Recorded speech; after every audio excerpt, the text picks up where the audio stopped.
Budget में एक बड़ी इंपॉर्टेंट चीज़ है। इस पे बहुत ज़्यादा क्वेश्चंस आते हैं, जो कि सबसे ज़्यादा मेरा ख़्याल है कि हमसे पूछा जाने वाला सवाल है कि प्रॉपर्टी की सेल और परचेज़ पे टैक्स का क्या बना है। तो इस पे आज बात करते हैं।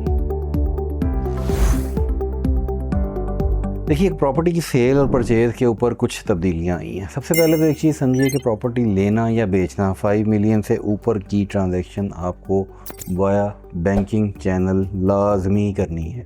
ये तो आप बिल्कुल अपने ज़हन से निकाल दें कि 5 मिलियन की वैल्यू से ऊपर का एसेट प्रॉपर्टी की शक्ल में, फ्लैट है, प्लॉट है, घर है, जो भी है, आप कैश में ले सकते हैं। कैश में आप नहीं कर सकते।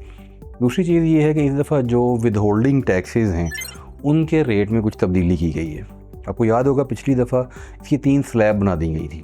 3 स्लैब्स के मुताबिक 3%, फिर उसके बाद 4.5, 5 और इस तरह 2-3 स्लैब बनी थी। इसमें रेट्स में बहुत ज़्यादा चेंजेस नहीं आई।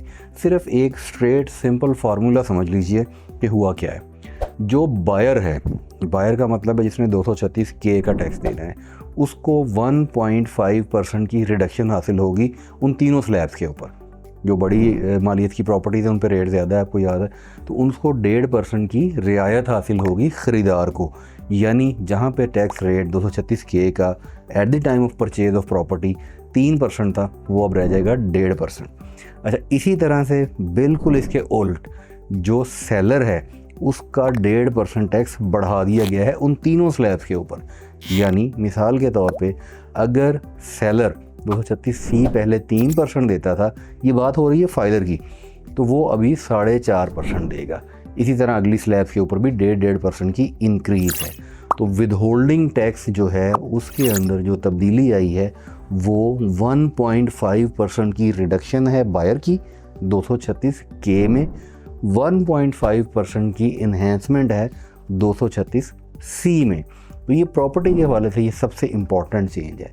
अच्छा, एक और चीज़ आपको याद होगा, लास्ट ईयर हमने ये डिस्कस की थी कि जो प्रॉपर्टी की गेन है, बहुत सारे लोग इस विदहोल्डिंग टैक्स को गेन टैक्स कहते हैं। हमने बारहा बताया कि ये गेन टैक्स नहीं है, ये विदहोल्डिंग टैक्स है जो कि एडजस्टेबल अगेंस्ट एनी इनकम, और गेन भी इसमें शामिल हो सकती है। गेन का इन्होंने पिछली दफ़ा एक फार्मूला चेंज किया था।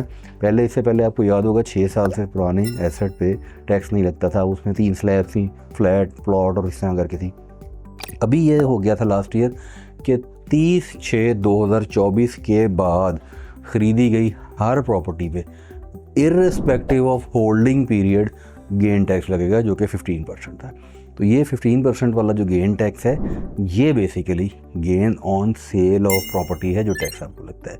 जो ये मैंने पहले आपको बताया 236C और 236K का टैक्स, ये विदहोल्डिंग टैक्स है। तो प्रॉपर्टी के हवाले से ये एक बड़ी मेजर चेंज इन 2 टैक्सेस में आई है।